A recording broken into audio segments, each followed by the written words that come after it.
Alright, Alhamdulillah kita dah habis pada segmen yang pertama. Sekarang korang kembali lagi dekat dalam segmen yang nombor 2.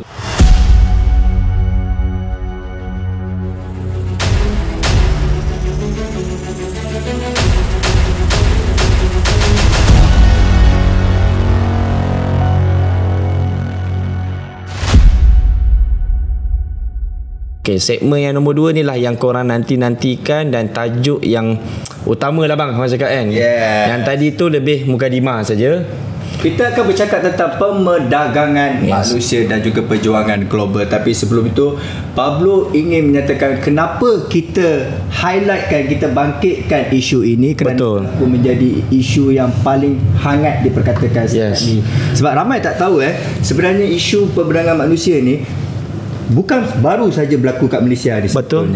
Malah tapi, tahun 1965 lagi. Yes, dah lama sangat benda ni berlaku. Dan kenapa Malaysia menjadi tumpuan di seluruh dunia ataupun di Asia ni, mungkin Apik boleh menjelaskan tentang isu yang sekarang ni ada Pablo rasa dengan Iman.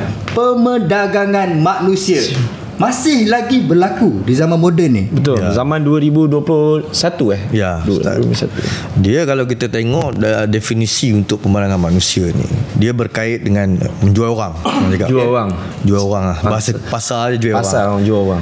Apabila rakyat kita menjadi mangsa, mula-mula dia orang ni terpedaya dengan tawaran kerja.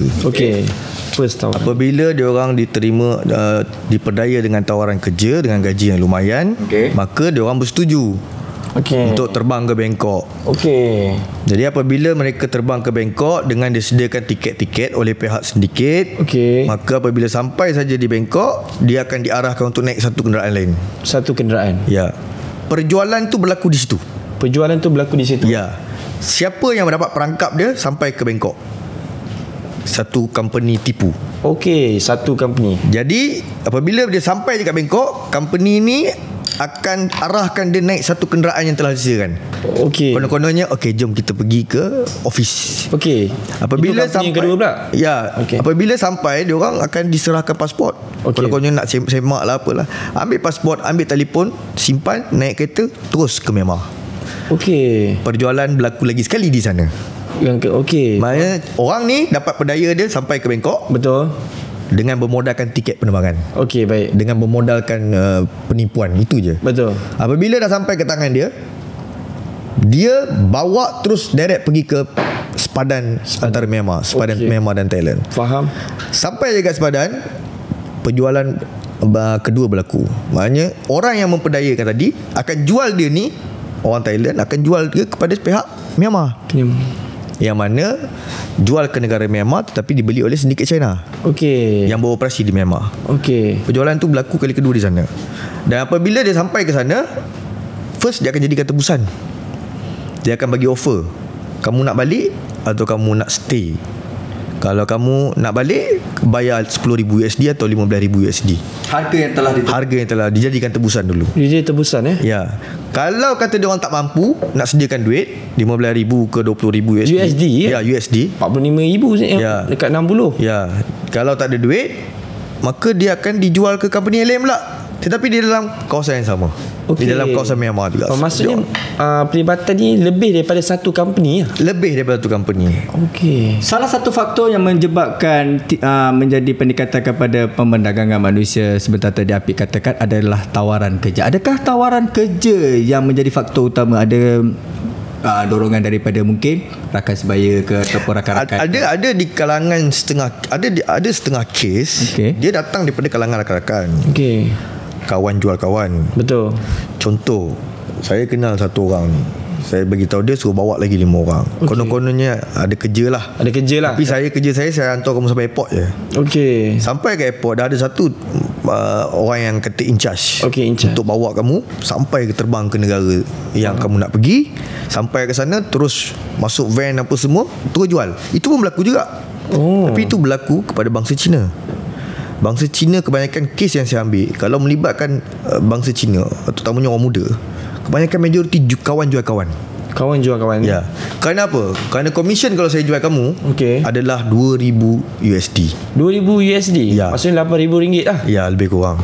Itu adalah komisen untuk saya. Satu orang? Sebagai recommendation lah kononnya. Recommend sajalah. Commission of recommendation. Dan modus ini, operandi ini berlaku di setiap negara. Contohnya kalau Malaysia daripada ni pun sama je sistem dia, daripada Thailand pun sama je sistem yang digunakan. Ya, betul, sama sistem yang digunakan. Jadi Okey, maksudnya bukan Malaysia yang jual Malaysia, orang Thailand pun jual orang Thailand. Betul. Orang Laos pun jual orang Apa Laos. beza orang Laos, orang Thailand, orang Indonesia dan negara-negara lain? Betul. Bezanya dia orang tak dapat selamatkan rakyat dia kerana tak ada orang yang boleh terlibat secara langsung. Yang turun padang untuk menyelesaikan kes ni. Even saya tolong orang Indonesia tau. Saya pernah tolong orang Thailand, rakyat Indonesia dan juga daripada Vietnam. Masa tu dekat mana? Dia kena jual dekat mana? Kalau di Indonesia saya tolong ramai di Kemboja. Kemboja ya. Orang Medan banyak. Orang Medan. Cambodia. Dan kalau kata negara lain, kalau kata Thailand, saya tolong kes di Myanmar. Faham. Myanmar sebab Api bukan saja membantu rakyat Malaysia, tapi you bantu juga negara lain. Dan saya offerkan juga bantuan kepada rakyat negara lain. Okey, sebelum kita lebih detail, Pablo nak tahu peratusan mangsa. Tadi kamu cakap kebanyakan mangsa pemenangan manusia daripada Malaysia ni adalah daripada kaum China. Yang jual kawan-kawan ni Cina. Tapi kalau dari segi peratusan, dalam 100%, lebih kurang 60% adalah Cina. 30% adalah Melayu, 10% adalah India. Okey.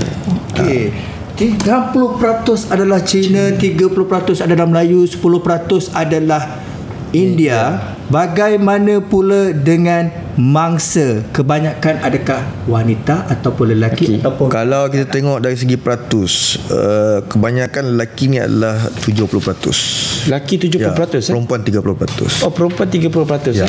Lelaki ni kalau dia jual, apa dia punya, maksudnya apa benefit untuk dia? Dia tak kira lelaki atau perempuan. Alright.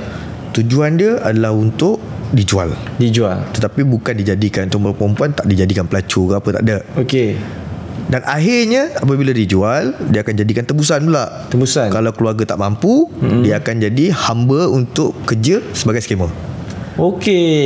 Itulah mulakan peranan kerja dia sebagai skamer. Sebab tu saya kadang-kadang geram dengan manusia-manusia bodoh yang kata kita ni tolong orang skamer balik.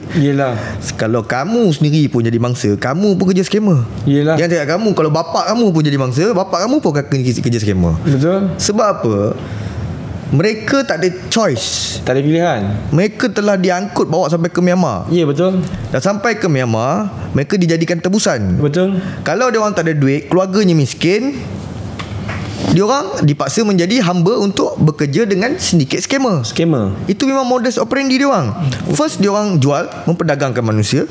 Kedua, dia orang jadikan tebusan. Ketiga, kalau tak ada choice, kamu tak mampu bayar, maka kamu kena bekerja dengan dia sampai bila-bila ikut suka hati dia, tanpa gaji, dan diajar bagaimana cara untuk menjadi skamer. Jadi bukannya kami ni tolong orang skamer, kita bukannya bawa balik skamer. Kalau kita bawa balik skamer, polis ada, polis boleh tangkap. Sebab kita pun hanya membantu mana-mana individu yang membuat laporan polis. Itu prosedur kita. Nombor 2, kita tengok berapa lama kamu kat sana. Kita tahu kamu ni betul-betul orang yang sukarela atau tidak rela menjadi mangsa. Maksudnya atau bukan mangsa. Buat research jugalah. Kita ada buat research. Kita tahu. Jadi apabila kamu mula-mula diperdagangkan menjadi mangsa pemerangan manusia, selepas tu kamu dijadikan tebusan untuk penculikan, dikira sebagai penculikan lah apabila sampai ke Myanmar, tapi tak mampu bayar, maka kamu akan menjadi pekerja di sindiket skamer. Dia memang diikat terus lah kiranya. Diikat terus. Kamu tak ada jalan keluar untuk pusat-pusat sindiket ni, tak ada jalan keluar, melainkan kalau bayar tebusan. Api cakap tadi Myanmar, Laos dengan Thailand ni ada satu tempat kawasan yang kita panggil apa tu? Segitiga emas. Golden Triangle tu Laos. Laos. Mengapa Golden Triangle menjadi tumpuan? Golden Triangle menjadi tumpuan bukan lama, dia baru. Bagi saya faham sindiket scam ni, pertama sekali dia orang dibentuk oleh China punya ni lah, warga-warga China. Betul. Yang wanted, yang memang diorang ni terlibat dengan sedikit scam Macau scam. Yes. Dan diorang ni semua pergi ke negara Cambodia pada peringkat pertama. Diorang buka pusat-pusat sindiket di sana. Di mana? Di Sihanouk Vale nama tempat tu. Sihanouk Vale adalah lubuk utama tempat skamer dan juga kasino. Daripada situ diorang buka, diorang tumbuh dengan sangat cepat, kan? Lepas tu diorang beroperasi, diorang jadikan rakyat-rakyat Malaysia, rakyat-rakyat negara lain mangsa. Sebab apa? Dia nak kaki tangan, dia nak pekerja. Industri perkhidmatan. Untuk industri perkhidmatan, maksudnya untuk pekerja-pekerja labor ni lah, untuk menjadi scammer. Faham. Dia akan ajar training 2 minggu dulu. Ada training tu. Ada training. Sebab ada setengah orang tak tahu kan. Jadi dia ada training center dia. 2 minggu dan dia sediakan semua apa skrip lah macam skrip macam mana nak tipu dalam love scam ke, pelaburan, forex, digital currency dan sebagainya. Jadi daripada ada projek-projek skop-skop yang diorang dah bagi kan. Adakah diorang akan scam di negara yang kenapa dia perlukan rakyat Malaysia? Sebab dia nak scam untuk market Malaysia. Jadi dia pilih market Malaysia tu. Dan market Malaysia ni yang paling memberikan keuntungan untuk diorang. Betul. Jadi sebab itu diorang perlukan rakyat kita. Dia perlukan rakyat kita untuk kalau orang monitor tu di China, maksudnya dia kena tipu di China. Tak ada lagi setakat hari ni kamu rakyat Malaysia tapi tujuan dia untuk scam market China. Tak ada lagi. Kebanyakan kalau Malaysia, market dia Malaysia. Kalau kata China, market dia China. Betul. Dan ada juga daripada negara lain, Pakistan, India ada juga yang jadi sama juga. Dia punya sistem tak ada beza. Betul. So sekarang ni kalau di bawah kurungan pemerdagangan manusia tadi, Apik banyak menerangkan tentang kebanyakan bangsa-bangsa akan dipaksa untuk terlibat dalam perhambaan seks, digunakan pakai untuk buat penipuan. Ataupun digunakan adakah mereka juga terlibat, mungkin mereka juga terlibat dengan paksaan untuk mengemis. No. Tak ada pernah lagi sedikit ni pengemis terlibat dengan pengemis. Pengemis ni tu maksudnya mangsa-mangsa dijadikan untuk takkan dan tak pernah terjadi. Sebab apa? Kalau kita bercakap tentang pengemis, bermakna kita kena keluarkan dia daripada pusat sindiket untuk mengemis di tepi-tepi jalan ataupun di kawasan-kawasan yang telah ditandakan. Dalam situasi cerita ni, diorang tak boleh keluar pun. Diorang tak boleh keluar. Memang duduk dalam bilik tu kan. Dalam bilik dia dah macam penjara. Betul. Kalau tengok dalam No More Bets ataupun tengok dalam dokumentari mana-mana, kawasan bangunan tu dah macam penjara. Temboknya tinggi, siap ada dawai dan elektrik short dan pelbagai lagi. Yang masa PKP tak silap saya, yang polis ada ambush dekat cyber. Dekat cyber kan, diorang ambush. Di bawah kamu punya no. Itu melibatkan pihak ni lah, agensi lah. Pihak agensi macam tu. Jadi sekarang ni kalau berbalik kepada apa yang bro tanya tadi, kata terlibat ke mengemis tu, memang takkan jadilah sebab diorang tak perlu mengemis dalam kerja-kerja ni. Malas scammer ni adalah salah satu bisnes yang paling menguntungkan. Saya cakap kalau Pablo Escobar hidup lagi, dia pun tak jual dadah. Dia akan buka scammer. Sebab dia dah ada modal. Sebab apa saya cakap macam ni? Pada peringkat permulaan, scammer ni didirikan oleh 4 family. Family Wei, Family Bao, Family Lui, Family Ming.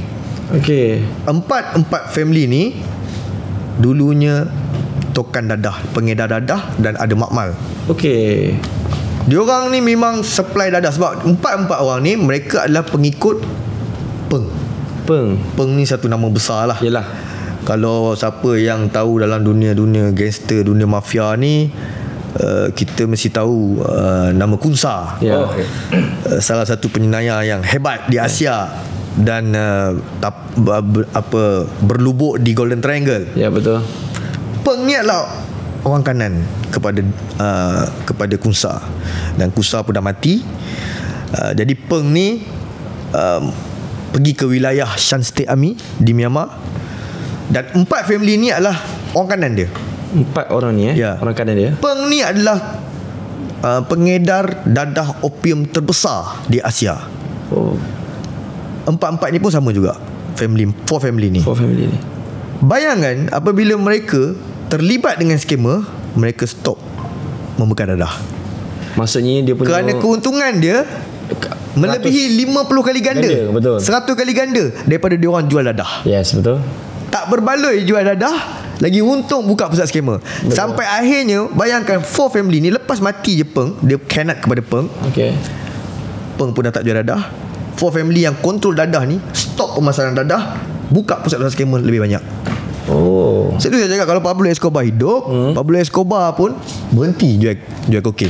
Betul. Kalau Pablo Escobar tu hidup sekarang ni, Pablo Abiro yang tengah hidup ni, dia tengah berfikir dalam otak dia, adakah kaitan pemendangan manusia tu dengan penjualan organ? Ada juga Itu ada berkait. Ya. Okay. Kalau kata berkait, okey, macam bro cakap tadi, perhambaan seks. Yes. Itu tak berlaku pada rakyat kita. Itu berlaku pada orang Thailand. Orang Thailand. Kalau mangsa daripada Thailand, betul, memang perhambaan seks tu berlaku pada bangsa dia. Okey. Tapi kalau kata rakyat Malaysia, tak ada lagi setakat hari ni lah. Cuma kena kerja skema lah. Kena kerja skema lah banyak. Faham. Kalau kata melibatkan organ, kebanyakan yang kena rakyat Taiwan. Rakyat Taiwan Ya. Organ Kenapa? Sebab apa? Kalau kita tengok dari sudut sejarah, Taiwan ni bukan satu negara yang diiktiraf. Even Taiwan ni bukan negara yang diiktiraf. Tak ada dalam PBB pun. Yalah, betul. Jadi Taiwan ni adalah satu negara yang memerintah, yang mentadbir, ada kerajaan, ada presiden, tetapi tidak diiktiraf di dunia. Jadi sedikit-sedikit China ni, kalau dia nak ambil organ, siapa yang ambil organ mula-mula? Family Ming. Family Ming ni. Oh, setiap family dia ada. No, 4 family ni family Ming saja yang ambil organ. Okey. Jadi sebab itu sedikit jual organ berlaku. Alright. Jadi family Ming ni yang Ming ni yang terlalu hardcore. Siap dekat pusat sedikit dia ada satu hospital warna merah jambu. Itulah tempat dia ambil organ semua. Potong, ambil buah pinggang. Dan dia hanya buat dengan orang Taiwan. Alright. Sebab apa? Taiwan ni bukan negara yang diiktiraf. Betul. Tak ada dalam list negara dalam dunia. Tak ada seat pun dalam PBB. Yes. Jadi kau nak berkokok kat mana? Betul. Kalau contoh dia ambil rakyat negara Malaysia, kita hentam dalam PBB, mampus. Betul. Dia jadi isu besar. Kalau Taiwan ni tak boleh lah. negara kau pun tak diiktiraf. Betul. Oleh polisi China sendiri. Ya, China sendiri ada polisi dalam dunia ni satu China aja. Jadi betul, kalau kata mana-mana negara nak menjalinkan hubungan dengan China, tak boleh mengiktiraf Taiwan. Yelah. Itu adalah polisi kerajaan komunis Taiwan, China. Ini adalah polisi negara dia. Jadi kalau kamu negara lain yang mana nak berhubung ataupun membuat hubungan diplomatik dengan negara China, maka kamu kena iktiraf polisi ni. Polisi ni adalah satu dunia, hanya ada satu China. Okey. Jadi Taiwan tidak boleh diiktiraf, maknanya negara kamu pun tak boleh ada kedutaan Taiwan. Sebab kalau negara itu melibatkan diri ataupun ada kedutaan Taiwan buka negara tu, maka hubungan diplomatik kita terbatal. Yes. Mengikut perjanjian syarat bagi menjalinkan hubungan dua hala. Betul mati katak ni kalau Taiwan ni. Yes. Jadi disebabkan polisi itu menyebabkan dia orang tak boleh berkokok lah. Tak boleh berkokok, tak boleh buat apa. At least kita dapat sedikit kelegaan bahawanya rakyat Malaysia ni kebanyakan yang dijadikan mangsa dalam pemandangan manusia adalah skema. Sampai skema je. Ada sampai orang kata dia penjualan tak pernah cakap. Maksudnya Malaysia tak laku. Malaysia no, maksudnya kat sini mereka menggunakan diorang punya China ni, maksudnya dia menggunakan diorang punya musuh. Dia bukan musuh ataupun mereka yang diorang tak suka ni untuk diorang. Bukannya dia orang menggunakan musuh atau sebagainya. Bukannya dia orang tak jadikan itu sebagai fetish. Tak. Dia mengambil kesempatan di atas kelemahan Taiwan. Betul. Taiwan bukan negara yang diiktiraf. Yes. Taiwan tak ada seat dalam PBB. Betul. Jadi rakyat dia kalau apa-apa jadi, tak boleh jadi apa-apa. orang tak boleh buat apa.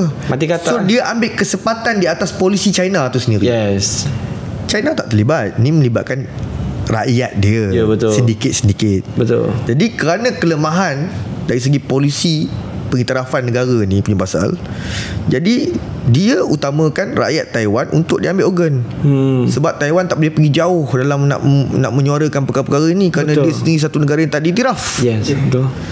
Jadi ini adalah kesempatan yang digunakan oleh sindiket di atas kelemahan yang telah ditetapkan oleh polisi di dalam sebuah pentadbiran dan hubungan diplomatik antara negara dan negara. Okey bro, ni sekadar tanya, mahal sangat ke jual organ ni? Satu pinggang pun RM100,000 lah. Satu pinggang RM100,000 Satu buah pinggang ni tak silap saya lebih kurang 3 ke 500,000. untuk pasaran gelap. Pembeli terbanyak dia daripada India. Batu yang sampai sanggup. Kenapa India bro?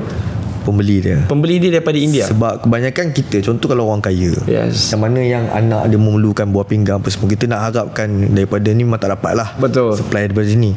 Jadi kebanyakan dia orang India adalah teknologi perubatan yang sangat canggih dunia. Even doktor-doktor pun mana nak belajar kat sana juga. Ni semua belajar di India. Betul.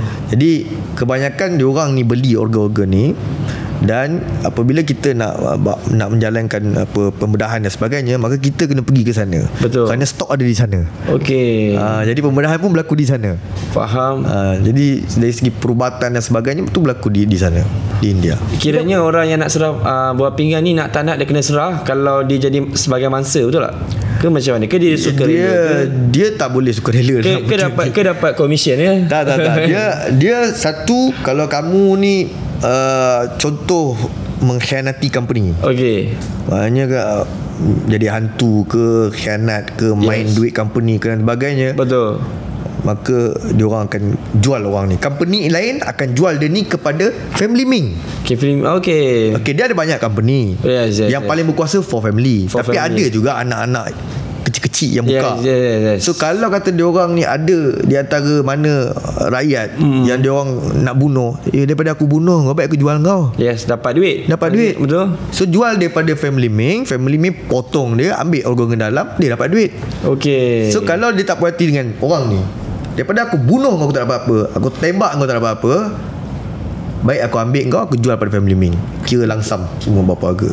So bayar Family Ming ni yang Okey. Adakah akan berlaku juga kalau tadi Apik ada menerangkan mangsa dijadikan scam, dijadikan untuk perkhidmatan yang diorang paksa untuk buat kerja.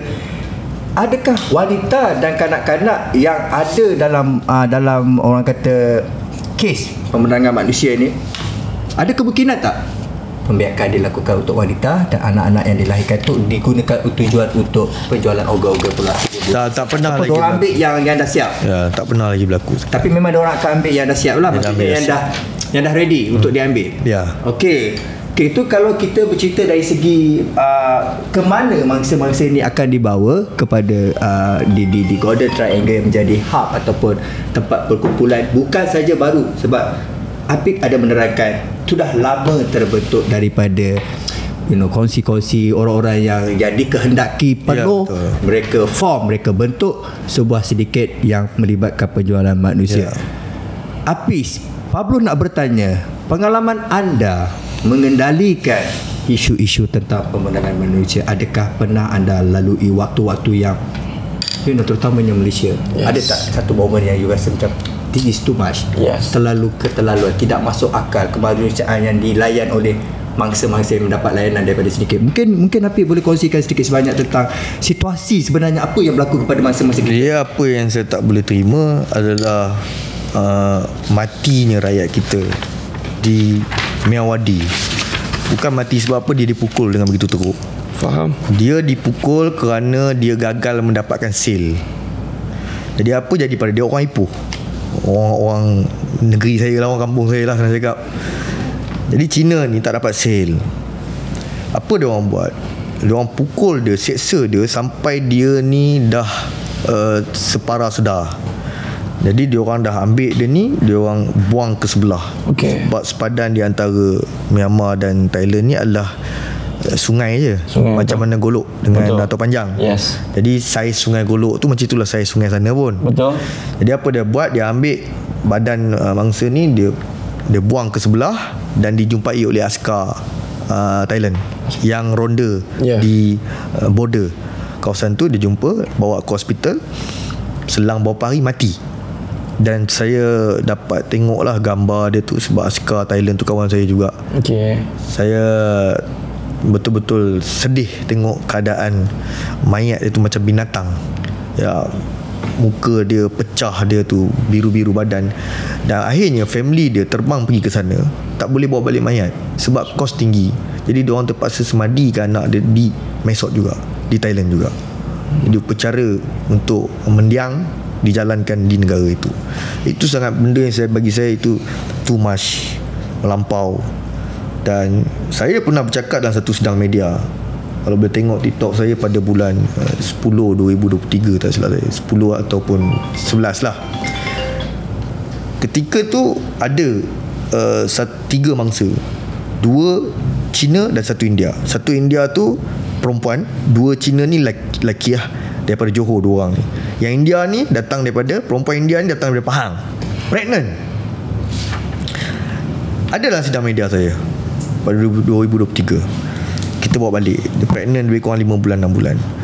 Saya tak boleh terima sebab company ni dia tak peduli orang ni pregnant atau tak, tetap dia tarik masuk ke company, dibawa lari pergi ke Tachilik.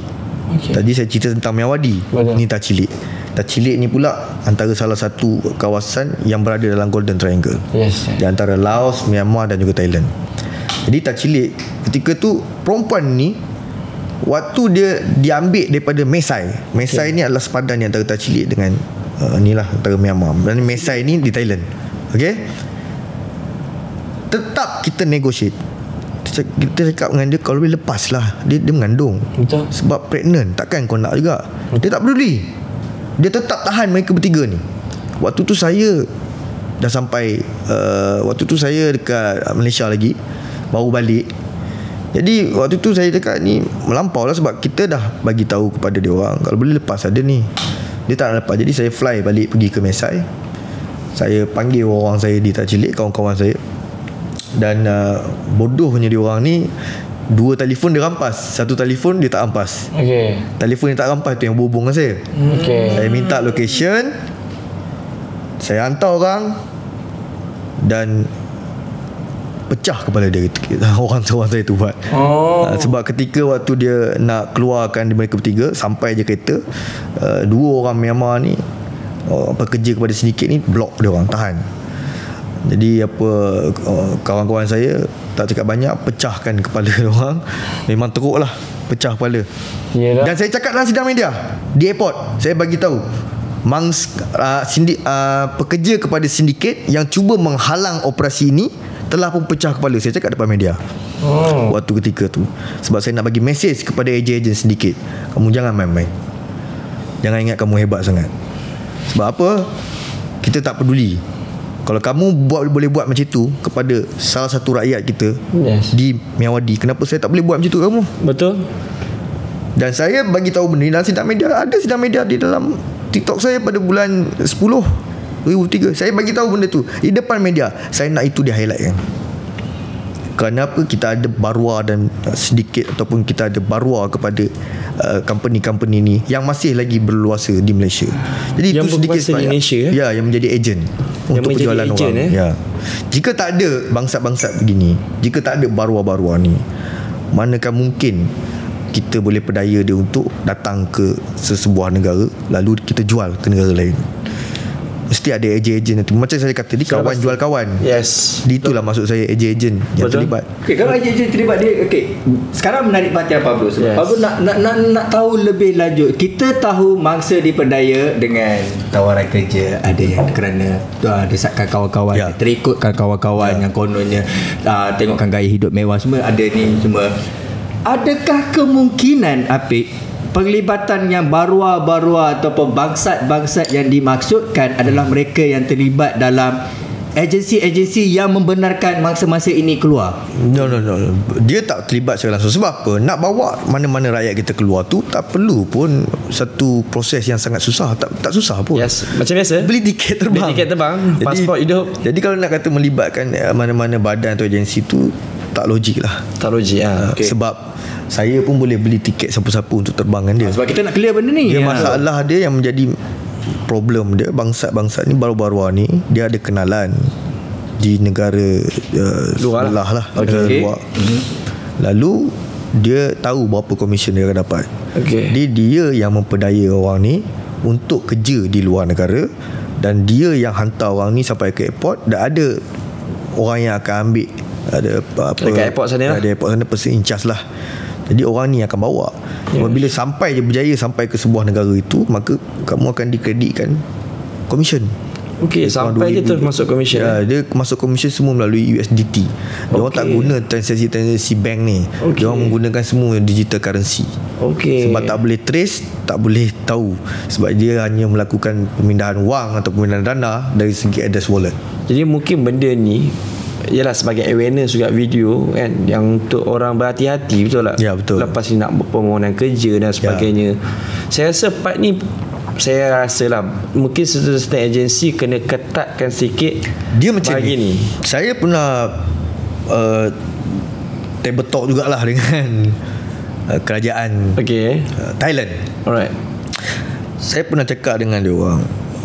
Dia orang tanya saya kenapa banyak orang Malaysia jadi mangsa. Sebab Thailand ni tak terlibat tau. Betul. Thailand ni negara yang selamat, tetapi Thailand ni jadi kambing hitam. Kerana apa? Kerana kedudukan dia di tengah-tengah. Dalam map Myanmar sini, Laos sini, border dia. Lagi satu dari segi mindset, kita kalau dengar Thailand, peluang pekerjaan Thailand kerja hotel mungkin make sense lah. Tapi kalau kata kita dengar kerja Cambodia, orang tak percaya. Atau kerja kat Myanmar, lagi orang tak percaya, gaji 8,000. Betul. Jadi dia make sense di Bangkok. Jadi sebab itu tiket pun sampai ke Bangkok. Alright. Bila sampai dekat Bangkok nak pergi Myanmar baru 6 jam. Bangkok nak pergi Laos baru 3-4 jam. Betul. Bangkok nak pergi memang dia orang rancang betul-betul bagi nampak dia macam so real. Thailand ni jadi kambing hitam. Dan kerajaan Thailand tanya saya, kenapa banyak orang Malaysia jadi mangsa? Saya cakap bukan kerana negara kita, kan negara kamu. Betul. Kerana kelemahan sepadan negara kamu. Kalau negara kamu ketat dari segi kawalan sepadan, maka rakyat kita tak tebus ke negara tu. Kerana apa? Chop mereka terakhir adalah di Bangkok. Betul. Kebanyakan mereka dibawa masuk ke Golden Triangle Laos, masuk ke Myanmar, semuanya illegal ways. Semuanya jalan-jalan tikus. Betul. Dia orang takkan bagi tahu rakyat kita, "Mes sini ada peluang pekerjaan di Golden Triangle. Mampu hidup balik, orang tak nak kerja." Tak ada. Orang dengar nama Golden Triangle. Betul. Jadi apa dia orang buat? Mari kerja di Bangkok. Gaji 8,000 sebulan. Memang orang percaya. Kita dengar, kita terbang. Tapi sampai sana kita chop je Bangkok. Akhirnya kita dismuggle, bawa masuk ke Golden Triangle Laos melalui jalan-jalan tikus. Fiz, The Syndicate, kamu tahu sejarah. Kamu tahu Syndicate ni punya operasi dia semua ni. Dan kamu tadi bagi tahu Pablo, berapa banyak dah kes yang telah diadukan setakat yang kamu kendalikan setakat ni? Itu ketika saya podcast dengan Syaril 380. 380 ni saya podcast dengan Table Talk ni saya rasa 420. Bahan lagi 40 yang telah diselesaikan, yang telah berjaya dibawa pulang ataupun diselesaikan kesnya 420 orang tu kita dah bawa balik. 420 orang. This is like 80% of you punya work memang it's work atau success, betul? Dalam Bukit Aman pun yang buat report pun kalau tengok dari data ada 600 lebih. 600 lebih aduan. Sebab Pablo tertarik, kalau dia dah tahu sistem, dia dah tahu cara, dia dah tahu apakah sebenarnya penyebab kepada isu perdagangan manusia ni. Kamu tadi berbicara tentang Barua dan Bangsat ini. Adakah mereka ni sekarang ni di dalam pemerhatian ke, ataupun you guys tahu tapi tak ada tindakan yang diambil ke, ataupun nah you wait for the right time. Macam ni, setiap Barua dan Bangsat ni, setiap maklumat mereka ada di dalam D3. Kenapa? Setiap mangsa yang kita bawa balik akan disiasat dan diambil keterangan di airport. Betul. Kerja saya bawa balik. Sampai je kapal terbang landing je, sebelum pintu kapal terbang buka, 10 Bukit Aman dah tunggu dekat luar. Untuk iring semua mangsa dan iring saya sekali keluar, nak mempercepatkan perjalanan tu sampai ke depan untuk sidang media. Habis je sidang media, semua akan diambil di Bukit Aman dan akan diambil keterangan di dalam balai, di dalam kawasan airport. Ada balai. Jadi ambil keterangan situ. Jadi siapa yang jual kamu, siapa yang menjadi ejen, maknanya saya ni kena jual di Myanmar. Siapa jual saya? Saya ada maklumat dia. Semua maklumat tu ada dalam data-data Bukit Aman. Cuma ada setengah ejen tu yang masih belum balik, tetapi data dia tetap ada. Jadi kalau nak kata Barua dan Bangsat ni, kita ada maklumat dan polis pun ada maklumat. Cuma bagi saya, kita kena menggubal satu undang-undang baru. Faham. yang membolehkan kita menggunakan undang-undang tu kepada semua ejen-ejen ni. Kerana apa? Ejen ni kat Malaysia betul? Ada yang ejen di Malaysia, ada juga ejen yang dekat luar. Yang dekat negara tu ada juga. Alright. Jadi kebanyakan mangsa yang bawa balik dari Myanmar, mereka akan petik nama ejen-ejen di negara-negara itu. Negara-negara yang melibatkan daripada sini jual dia, banyak kawan-kawan. Jadi dia orang itu tak diiktiraf sebagai ejen. Kita tak payah, itu hanya dia cari makan. Yes. Ejennya di sana. Tapi ejen ni tawarkan kepada kau, kau nak tak 5,000? Yes. Kau bawa kawan kau seorang. Dia ni pergi jual kawan dia, semata nak 5,000 pasal. Betul. Jadi sudah pasti dia tahu dia memang nak jual kan. Dia tak boleh kata apply kerja yang betul. Sebab kalau kita nak dakwa, bagi saya agak rumit. Sebab apa? Memang penjualan tu berlaku, perdagangan tu berlaku. Jadi untuk nak mengkukuhkan di mahkamah tu sangat susah. Bukti tu. Bukti tak cukup. Untuk melibatkan dengan evidence ataupun prima facie case tu. Betul. Sangat susah. Banyak keraguan munasabah yang boleh dipertikaikan dalam mahkamah. Sebab nanti, secara tak langsungnya, memang dia suka rela dia pergi. Ya, betul. Dia pergi ke airport, dia terbang. Sampai di airport tu jadi cerita lain. Faham tak? Dan itu bukan di bawah kekuasaan kita. Kalau nak siasat benda tu, kena pergi di bawah Bangkok perundangan sana. Betul. Jadi agak rumit. Betul. Jadi apa saya buat? Saya buat satu cara yang baru. Alright. Mangsa-mangsa yang saya bawa balik, saya dedahkan terus gambar ejen di dalam TikTok saya. Bangsat kebaruan. Jadi kalau tengok baru-baru ni saya selamatkan 3 orang tawau. Muda lagi. Saya geram betul. Umur baru 21, 19, 20. Selamatkan dekat mana tu? Yang di Cambodia. Di Buffet. Sabah from the Cambodia bawa. Yes. Ya. 3 orang tawau. Benda ni berlaku lebih kurang sebulan lepas lah. Jadi saya hantar tim selamatkan dia. Dia dah balik, sampai ke airport, saya sidang media, tunjuk tu gambar ejen yang ni. Ya. Kuberan nama dia. Jadi saya terus tunjuk gambar, saya angkat, inilah gambar ejen. Saya buat satu teknik yang baru sekarang ni. Maknanya kalau kata dari segi perundangan menyukarkan, kerana perkara itu bukan berlaku dalam negara. Jadi you kena create awareness lah. Cara awareness. Jadi saya rasa you kena kuatkan lagi awareness lah. Ya, betul. Selepas ni kan. Korang dengar tadi tentang bagaimana kedengaran seperti mudahnya dia bawa mangsa-mangsa disebabkan ada connection, ada hubungan, dia tak ada perniagaan dan kebetulan masing-masing pun punya connection dekat negara masing-masing yang banyak membantu you. Itu secara tersurat. Yang tersirat yang Pablo nak tanya ni, we know this thing. Benda ni kita berurusan dengan mereka daripada dunia kongsi gelap, orang yang kejam, orang yang tak ada kemanusiaan. Maka pemberangan manusia ni tak akan berlaku kalau diorang ni sopan. Tapi orang yang tak ada emosi, yang tak ada perasaan ni yang akan melakukan ni. Betul.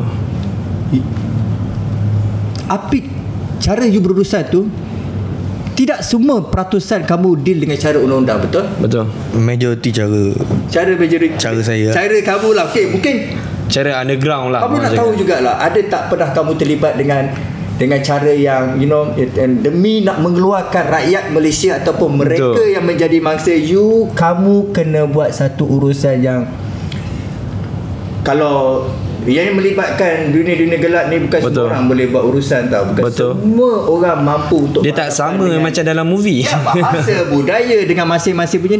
Duit, bro. Macam mana kamu buat? Macam mana kamu berhadapan dengan orang-orang yang kebetulan kamu kata orang sedikit, orang ni Ming, dia ada bau, dia ada look. Takkan kamu tak ada langsung diganggu oleh orang-orang ni? Sebab ni digital. Sebab apa yang dia buat, kalau dia keluar surat khabar, keluar dekat artikel, Pablo pasti ancaman kuat. Orang dah berada dekat kalau Pablo lah, kau nak kacau bisnes Pablo.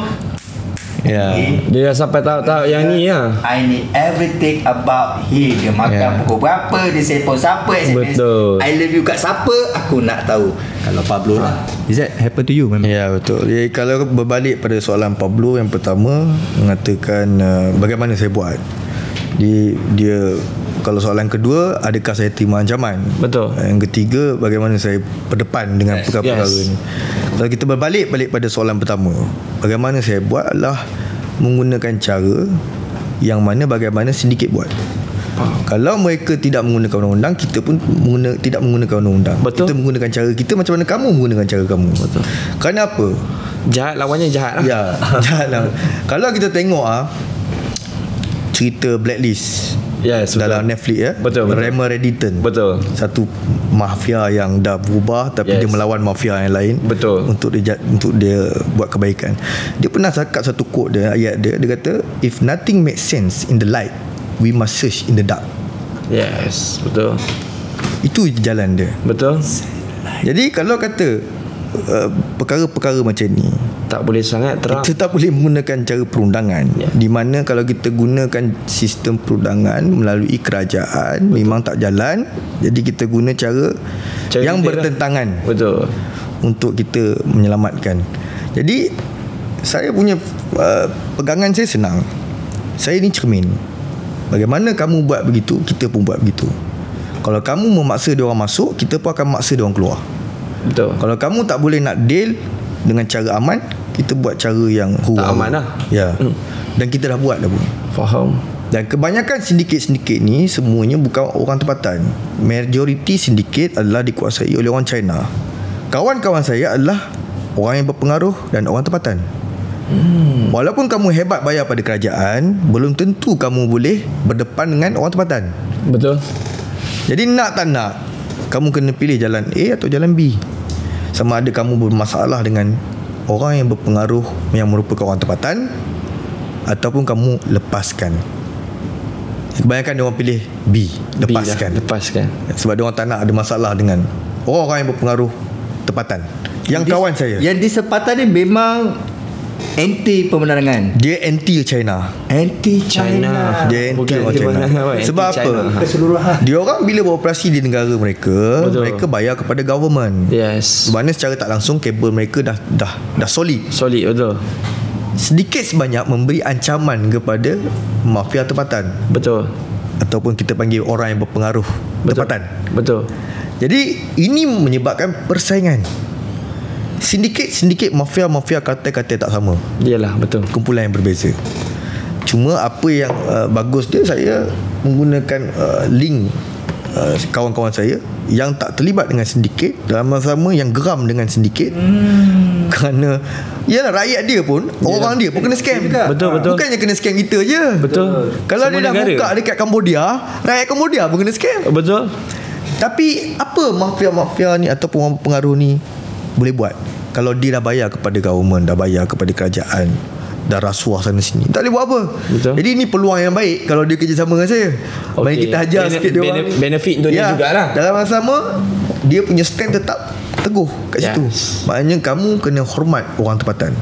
Kamu kena ada bagi muka kepada orang tempatan. Jangan main-main. Betul. Jadi itu dah apa benefit yang mereka dapat. Mereka dapat mengukuhkan kekuasaan orang punya kuasa lah, teritori dia. Yes. Betul. Dalam masa sama dia orang tunjuk siapa mereka. Betul. Itu kalau diorang tunjuk siapa mereka pada kamu pula, macam mana ancaman kepada kamu? Adakah, are you sure bro? Benda-benda ni kamu berani dengan ugutan, untuk tadi kamu cakap, sebab dia cakap untuk orang-orang yang dibantu ataupun bekerjasama, memberikan manfaat kepada mereka. Betul. Dan secara tak langsung memberikan manfaat pada kita juga, di mana kamu perjuangkan membantu rakyat kita juga. Betul. Kita berbicara tentang nyawa dekat sini. Ancaman nyawa. You pergi sana, kalau kat Malaysia kita ada undang-undang, kita ada polis numero 1, gangster, mafioso, hakim Malaysia numero 1. Tapi di luar negara bro, you are Malaysia, you really percaya orang-orang keliling you? Really? Sebab saya percayakan dia orang, saya boleh bawa ramai orang keluar. Then ancaman-ancaman apa yang biasa kamu terima? Ancaman biasa, ancaman bunuh. Dia ada yang lawak dia. Kalau di Cambodia dululah, dia mengancam saya. Dia ambil telefon mangsa, dia WhatsApp saya send live location. Baik. Lepas tu saya cakap datang sinilah, saya kat sini. Dia kata saya, kamu jangan main-main di Cambodia bro, dia cakap. Ya. Saya cakap dengan dia, memang betul saya tahu ni Cambodia. Sekarang ni 2 kaki saya kat Cambodia. Kamu kat mana? Betul. Tanya dia balik. Lepas tu dia block saya. Ada lagi satu company tu, dia cabar saya datang. Faham. Saya datang dengan kenderaan, kita langgar pagar dia, terbuka, dia yang lari pintu belakang. Banyak ancaman-ancaman yang melibatkan nyawa. Banyak juga. Di Golden Triangle yang paling lawak lah. Memang itu mengancam. Okey. Tapi ancaman kamu melawakkan saya. Sebab apa? Waktu saya di Golden Triangle, saya keluarkan satu rakyat kita daripada Kacang. Okey. Dia di Golden Triangle cerita ni berlaku 2 bulan lepas. Saya naik satu boat. Saya masuk ke Golden Triangle tanpa cop. Okey. Maknanya saya ada laluan. Saya naik sampan. Saya sampai saja ke Golden Triangle di sepadan. Saya terus sampai ke kawasan tu. Saya nak bawa dia ni keluar. Betul. Nak bawa dia ni masuk ke Thailand, rakyat kita ni. Sebab pasport dia semua dah kena rampas dekat Golden Triangle, Laos. Okey. Jadi kita gunakan cara perundangan, immigration semua. Naik mahkamah pun nanti di Thailand lah. Yalah. Embassy kita di Bangkok akan keluarkan satu pasport sementara nanti. Faham. Ketika saya nak bawa keluar dia tu, kita tengah duduk sambil tu isap okok, makan dekat satu garden dekat tepi tu. Adalah satu orang tu, tubuh tinggi kan, bertatu, pakai singlet. Dia mengekori mangsa ni. Kau ikut mangsa Dia ikut mangsa ni ke mana-mana pergi. Faham. Sebab mungkin dia nak pasang game. Dia nak tahu game. Siapa yang, sebab saya dah keluarkan ramai orang daripada Golden Triangle. Faham. Jadi dia nak detect siapa saya. Alright. Dia ni ikut mangsa ni. Dia pakai topi yang macam itu, cowboy tu. Ya. Pakai face mask, cium mata hitam. Pakai singlet putih tinggi. Tatu penuh. Saya dah perasan dia dah. Orang saya dah beritahu. Jadi kita sambil tu saya makan dengan mangsa. Saya bersembang dengan mangsa. Saya tengok dia ikut. Sumpah atas dan bawah saya tengah bangun. Saya masuk ke garden tu, jalan-jalan. Dia boleh bertemu dengan saya kat sana, bertemu saya kat sini. Maknanya dia ikut belakang. Faham. Sampai je dekat tepi sungai, dia tengok saya punya team pun bukan main-main. Siap ada lagi boat yang dah tunggu saya kat tepi, boat besar. Dan saya ada orang saya yang ramai. And they know also. Dia orang kepung dia balik. Kira you game ni balik lah. dekat tepi sungai waktu tu. Saya dah jalan depan, jadi dia ada jalan belakang. Dia masih lagi ikut saya sebab dia nak ambil gambar apa semua. Dan dia nak hantar detail lah. Last kali dia dikepung oleh orang saya pula. Lepas tu dia dikepung tu, saya tengok dekat belakang. Saya tekan dengan mangsa, kau naik jemput. Saya tengok je dia panjang. Orang-orang saya yang dah kepung dia tu tanya dia, apa masalah kau? Dia kata no. Dia cakap bahasa Cina. Okey. Konon-konon tak faham lah kan, sebab dia cakap Cina lah. Lepas tu saya naik bot tu, saya seberang ke negara Thailand. Betul. Daripada negara Laos, sambil saya bye-bye. Orang yang ikuri saya tu. Itu mesej saya sampaikan kepada bos kau. Kamu punya tim boleh selamat. Kalau diorang nak buat kerja kantor pula tengah buat kerja. Mati bojo. Itu pengalaman yang lawak saya 2 bulan lepas lah. Jadi memang ancaman. Berbalik pada persoalan, memang ada ancaman. Ada ancaman. Tapi ancaman tu kalau kita nak peduli. Have you get hurt? Pernah dicederakan? None. Pernah mengalami kecederaan semasa mengurus? Tak ada. Itu takkan berlaku lah. Sebab apa, kita sebelum kita nak bertindak, kita nak buat apa-apa, kita punya susunan. Yalah, you mesti dah well prepare. Betul lah. Kita kena well prepared untuk benda-benda ni. Sebab ini bukan main dengan gangster kampung. Yes, ini adalah sindiket antarabangsa. Jadi jika kita pun tak bersedia, jika kita pun tak ready untuk buat ni, maka jalan dia mati. Ya, betul. Dia adakah kita nak mati? Dan tentu kita tak akan mati. Betul. Di semua kita akan susun. Kita dah prepare, kita dah ada cukup tim. Saya pergi daripada sini seorang pun tak apa. Saya sampai dekat Bangkok, ramai tim-tim Bangkok tu saya jumpa saya. Betul. Saya pergi ke Cambodia macam tu, Laos macam tu, Vietnam macam tu. Saya dah setiap jagalah. Kalau Pablo dihantar oleh Ming punya family, I will kill you dalam kapal terbang, bro. Dia nak Ming sendiri pun saya fikir satu saya ni rakyat Malaysia.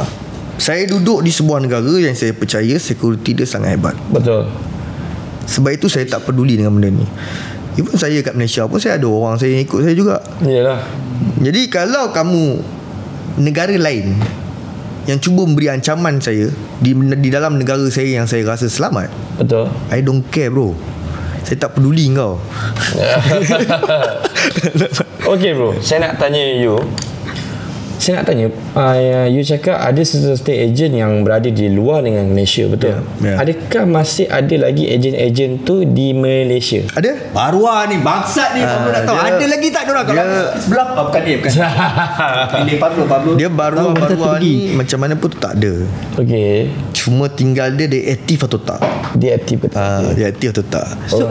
So how ni? Macam mana nak tahu? Macam mana penonton? Penonton mesti nak tahu. Baruah-baruah ni macam mana kita nak tahu dia punya kriteria ataupun kita nak tahu ini macam sifat-sifat dia. Ini sifat-sifat dia ni. Kalau kita tengok dalam TikTok, Alright. ataupun dalam IG, ataupun dalam Facebook, yang menawarkan peluang pekerjaan tak payah banyak, RM4,000 ke atas. RM4,000 Dan ke atas. pekerjaan tu di luar negara, yang mana negara tu negara miskin daripada kita. Okay. Cukup. Itu point dia.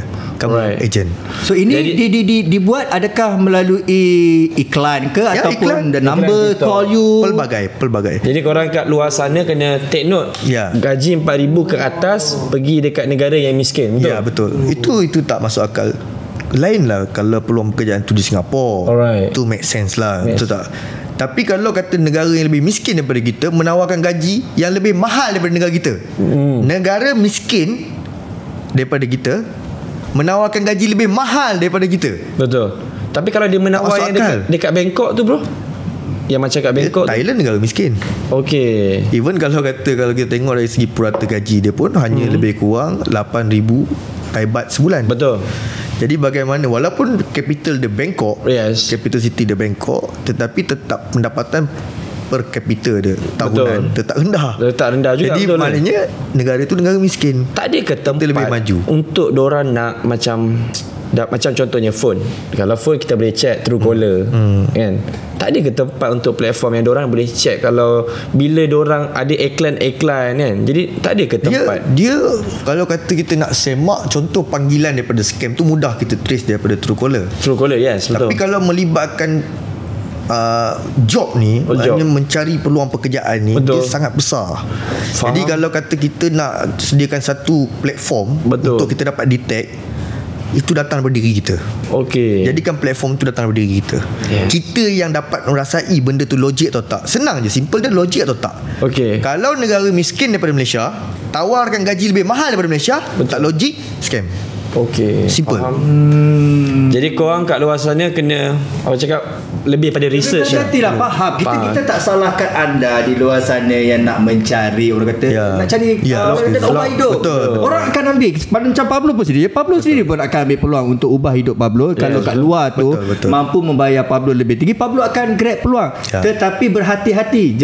Jangan kena banyak buat research. Kena buat research, ataupun mungkin korang boleh merujuk kepada agensi-agensi yang berkaitan supaya mengelakkan korang menjadi mangsa. Sebab sekarang ni apa yang dikongsikan oleh Apik tentang perdagangan manusia ni, faktor utama di zaman sekarang ni adalah kerana kewangan ekonomi yang mendesak mereka untuk pergi keluar. Betul. So kita tak nak benda ni berlaku lagi kerana benda ni Jangan katakan anda akan terpedaya dengan iklan. Kadang-kadang dengan rakan-rakan pun kita kena hati-hati. Betul. Sebab kadang-kadang kita tak tahu kawan kita datang lepas 10 years, selepas 10 tahun datang jumpa kita tengok dia, macam mana punya hidup ni dibawanya anda ke dia tak pasal-pasal. Maka sentiasalah laporkan. Kalau korang dapat tawaran, tak salah pergi, orang kata pergi buat research buat research. Kita tengok betul ke tidak. Jangan mudah terpedaya. Okey, Pablo sendiri pun dalam masa penjelasan daripada Apik tu rasa macam nak marah dengan apa orang kata ni baru-baru. Jangan ambil punching bag. Ambil punching bag. Kita buat punya ni. Okey. So sekarang ni Apik, Pablo nak tahu, tadi kamu dah terangkan, dah kongsikan tentang perjalanan kamu, bagaimana kamu berhadapan, pengalaman kamu. Mungkin penonton-penonton nak tahu apakah perancangan ataupun kerjasama yang seterusnya yang dijalankan untuk memberikan, orang kata, awareness tentang perdagangan manusia ni. Apakah langkah-langkah yang telah dilakukan ataupun sedang dilakukan untuk kita minimizekan? Nak hapuskan totally memang tak boleh, tak mungkin lah, tapi at least perkurangan. Apakah orang kata mekanisme ataupun cara yang diguna pakai buat masa sekarang ni untuk mengurangkan kes-kes perdagangan manusia ni? Dia di antara mekanisme yang kita gunakan adalah memupuk kesedaran secara persendirian dari kalangan rakyat kita sendiri. Betul. Kita pupuk kesedaran tu daripada mereka dulu. Di mana sebab itu saya aktif dalam TikTok. Sebab saya nak sebarkan awareness tu kepada mereka. Jadi daripada situ dia akan memberi kesan yang lebih baik. Betul. Dan selepas tu baru kita melibatkan agensi-agensi lain. Contoh, kita juga ada terima bantuan, kebanyakan kerjasama daripada pihak immigration yang nak mendaftarkan mana-mana pasport. Sekarang ni apabila contoh pihak sindiket nak panggil orang ni kerja, orang ni muda, majoriti tak ada pasport, umur 21, umur 18 tak ada pasport lagi. So bila mereka nak apply pasport, pihak immigration yang bertugas ketika itu mesti akan tanya soalan, kamu kenapa buat pasport? Dia kata nak kerja Thailand. Diorang ni akan sebarkan awareness. Okey, maksudnya you ada collaboration juga dengan immigration. So dari situ pihak immigration kita, pihak kastar kita pun dah mainkan peranan untuk pastikan ke mana orang kata hala tuju rakyat kita tu diketahui daripada diorang tak tahu. Memanglah salah satu benda yang ni lah kan. Memang is a personal, but the thing is kalau kamu punya personal tu tak menyusahkan orang tak apa. Ini kalau kamu menyusahkan orang dan melibat nyawa, wajar tindakan ni. Pada Pablo wajar. Betul. Di bahagian keluar masuk negara tu kita tahu diperketatkan betul. Jadi ketika mereka nak apply, kebanyakan mana-mana mangsa yang menjadi inilah pada sedikit ni, kebanyakan mereka ni tak ada pengalaman pergi luar negara. Jadi mereka tak tahu, sebab itu mereka sangkakan betul ada peluang pekerjaan gaji 8,000 kat Bangkok. Kalau kita biasa travel, kita tahu benda ni. Tapi biasa benda ni orang tak pernah travel, tak tahu apa-apa. Tapi bila dengar Bangkok je dia percaya. Jadi kebanyakan mereka first time pergi ke luar negara, dan ketika betul mereka apply untuk buat pasport, dan pihak immigration kebanyakannya akan tanya untuk apa, melancong, dia kata nak kerja. Ketika itulah mereka akan sebarkan kesedaran atau suruh mereka cek semula dengan pihak-pihak kedutaan. Jadi kiranya boleh dikatakan agensi immigration buat kerja. Betul. Dan sebab itu saya pada peringkat pertama saya sebarkan awareness dari segi kesedaran untuk diri sendiri, kepada diri sendirilah. Hanya saya bercakap macam-macam. Saya gunakan platform TikTok. Ada setengah yang tanya saya, adakah kamu tak takut sebab kamu pelantangan. Pelantangan kamu nampak kamu menonjol dalam TikTok. Jadi saya letakkan benda tu ke tepi. Saya tak peduli walaupun saya ni orang tahu saya siapa, apa kerja saya buat. Maknanya mereka boleh dapat buat apa-apa pada saya dengan mudah. Betul. Kerana saya tak pernah menyorok identiti saya. Jadi saya tak peduli tentang itu. Betul. Yang saya peduli adalah jauh mana saya reti jaga keselamatan saya. Itu yang saya utamakan. Jauh mana kamu boleh buat apa-apa pada saya, itu pergi mampus. Saya tak peduli. I don't care. Jadi jika saya tak menonjolkan diri saya, bagaimana saya nak sebarkan awareness? Bagaimana kesedaran itu dapat dipupuk? Jadi tak ramai orang yang buat benda ni. Even cakap Malaysia tak payah cakap lah, di Indonesia tak ada langsung. Ada orang kata satu apa king apa benda lah, nama pangeran ke apa benda lah. Itu saya tengok TikTok dia juga. Tak habis-habisnya ada orang Indonesia buat video, tolong kami. Lepas tu dia post video tu dalam TikTok dia. Tolong tak juga kan? Betul. Jadi kita tak nak benda macam tu kan? Saya turun padang, kita tunjuk kepada rakyat apa yang ada di sini. Sebab tu saya pergi ke Golden Triangle. Saya buat video dekat dalam Golden Triangle. Saya tunjuk dekat rakyat kita, ini bangunan dia, ini bangunan dia, ini suasana dia. Crazy bro, you crazy loco. Hermano. Saya tunjuk bagaimana Golden Triangle ni, bentuk dia, rupa bentuk dia, suasana dia, situasi dia. Ya betul. Dan perkara itu mendapat kesedaran dan million view yang tengok benda tu. Betul. Maknanya sedikit sebanyak saya dapat membantu juga rakyat kita, dan kita mengekang daripada mereka juga menjadi mangsa seterusnya. Begitu juga di Myanmar. Saya pergi ke tepi Myanmar, di Myawaddy. Saya berdiri di antara perbatasan di antara Myawaddy dengan Thailand. Saya cakap, saya warning lagi kepada sindiket, sebagai amaran kepada sindiket di tempat dia. Saya pergi ke Cambodia, begitu juga saya tunjuk. Itu adalah salah satu perkara yang saya rasa sedikit sebanyak memberi impak yang besar. Yang saya ambil kira sebagai mekanisme yang terbaiklah untuk saya gunakan untuk menyebarkan kesedaran awam mengenai isu pemandangan manusia itu di bahagian media sosial. Bagaimana pula dengan arus perdana? Adakah kesedaran awam mengenai pemandangan manusia ini telah pun kita dapat perhatian dengan kerajaan juga untuk sebarkan? Saya kira dapat juga perhatian. Kerana apa? Kerana kita dapat kerjasama daripada Wisma Putra juga. Wisma Putra ni yang mainkan peranan di dalam Kementerian Luar Negeri, yang mana kedutaan-kedutaan semua ni di bawah pentadbiran KLN. Jadi mereka juga banyak buat poster dan sebagainya. Even kalau kita pergi airport pun ada tulis tu hati-hati dengan peluang pekerjaan di luar negara lah, apalah. Kesedaran tu saya tengok ada lah. Faham. Cuma dia orang tak boleh lah nak buat satu kesedaran secara official. Maknanya negara kita kata jangan kerja di Thailand. Ya, betul. Mati. Betul. Menjejaskan hubungan diplomatik antara dua negara. betul, Tambah betul, pula betul. Thailand Sebab ni ekonomi pertama adalah tourism. Yes. Jadi pihak kerajaan pun dia kena berhati-hati dalam setiap tindakan. Statement yang dia nak keluarkan. Ya, setiap kena berhati-hati sebab membabitkan antara satu negara dengan negara yang lain. Betul. Macam kita tak peduli. Jadi kita independent, kita peduli apa kan? Ya, betul. Kita macam mana dia orang kasar, jahat, gunakan cara dia orang yang tak betul, kita buat macam tu. Tapi ke arah kebaikan. Betul. Untuk keselamatan. Saya cakap satu benda, apa malang kepada pihak-pihak sindiket ni adalah kerana dia menjadikan rakyat Malaysia sebagai mangsa. Betul. Itu malang bagi dia. Malang.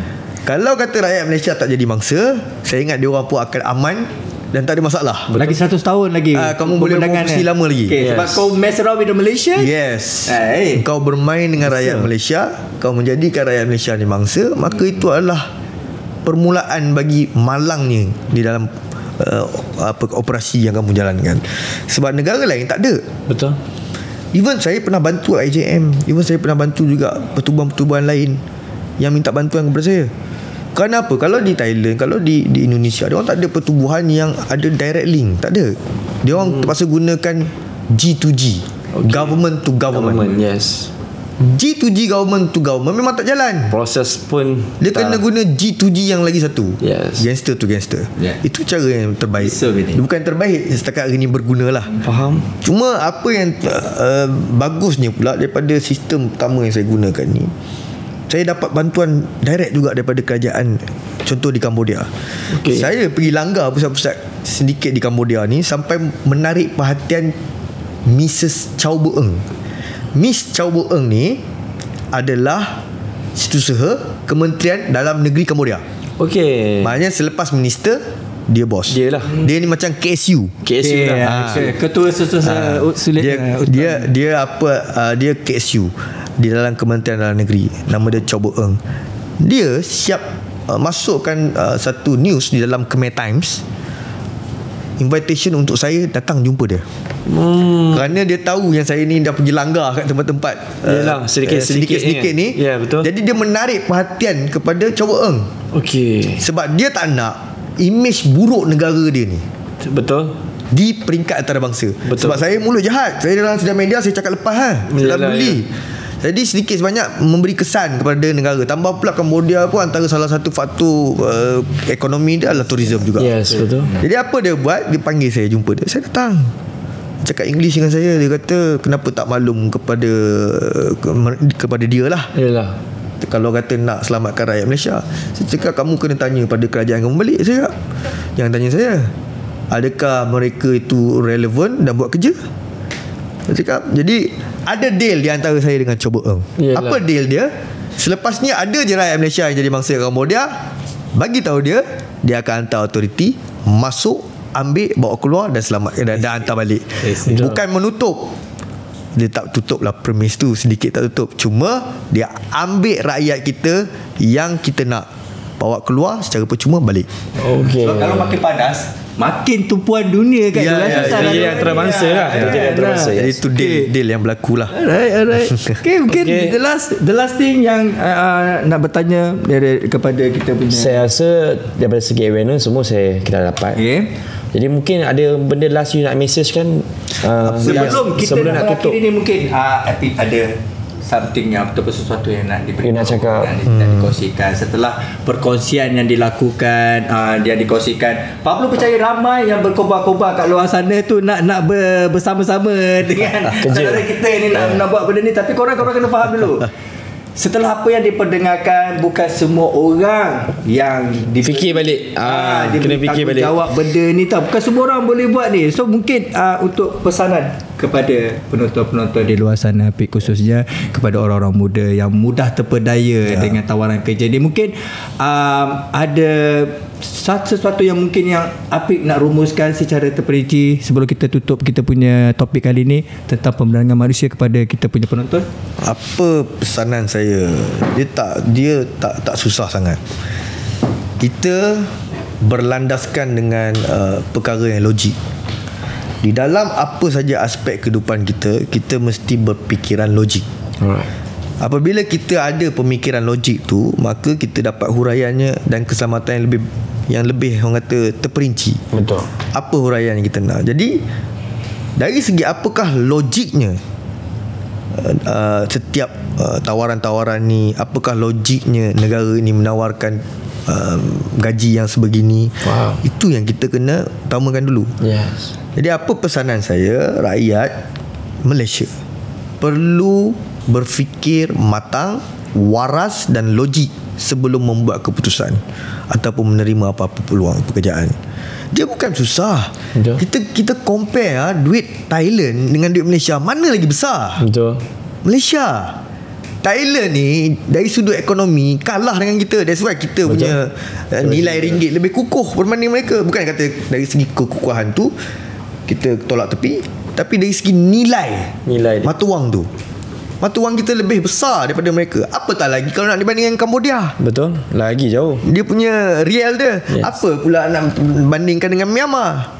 Dia apatah lagi dengan Laos, lagi teruk. Jadi kalau dari sudut nilai currency kita pun dah jauh beza, apatah lagi kita nak nilai dari sudut kewangan, betul, ekonomi dan sebagainya, maka kita berfikiran logik lah sikit. Ibarat aku ni duduk banglo, jiran sebelah duduk rumah teres, tapi jiran sebelah nak pakai Rolls Royce, mampu tak kalau kita fikir logik? Tak logik ya. Aku pakai rumah teres, aku rumah banglo. Yes. Tapi kamu boleh pakai Rolls Royce. Betul. Dan tu tak logik. Mesti ada something wrong somewhere. Yes. Apakah yang menyumbang? Ibarat macam itulah. Thailand, Malaysia lebih kaya daripada Thailand. Betul. Tetapi Thailand tawarkan gaji lebih tinggi daripada Malaysia. Betul. Balik pada situasi tadi. Betul. Saya duduk banglo, jiran saya duduk teres, tapi jiran saya boleh pakai Rolls Royce. Ya. Jadi itu antara apa pesanan saya yang mudah untuk kita faham, mudah untuk kita sematkan di dalam pemikiran kita dan tanam dalam minda kita. Utamakan logik sesuatu perkara sebelum kamu buat apa-apa keputusan atau tindakan.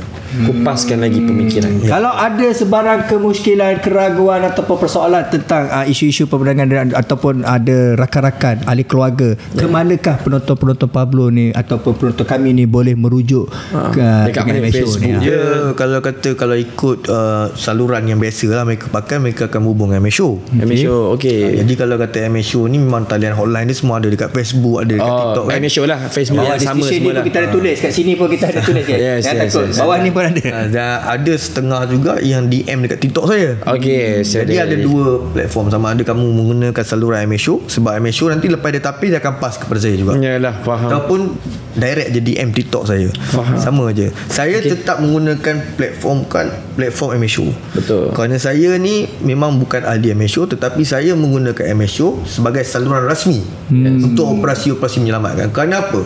Kerana saya masih menghormati MShow. Ya, betul. Kerana MShow antara NGO yang pertama bawa isu ni. Faham. Jadi tak ada lagi setakat hari ni NGO yang pergi buat demonstrasi dekat kedutaan Myanmar. Yalah. Yang buat demonstrasi dekat kedutaan Laos dulu, sebelum saya ni terlibat lah. Ya, betul. Jadi waktu tu Hisham dia tak ada choice. Datuk Hisham dia tak ada choice untuk underground, tak ada. Jadi dia terpaksa gunakan saluran formal. Betul. Iaitu hantar memorandum, Yes. memorandum kepada kedutaan dan sebagainya. Jadi berlakulah demonstrasi di depan-depan kedutaan ni. Jadi kerana itu saya ambil sebagai satu perkara yang saya sangat hormati. Kerana committed dan komitmennya MShow dalam isu ni, maka saya gunakan MShow sebagai platform rasmi untuk saya bawa balik mangsa. Saya akan gunakan semua isu-isu ni atau misi-misi ni berkaitkan dengan MShow tu semula.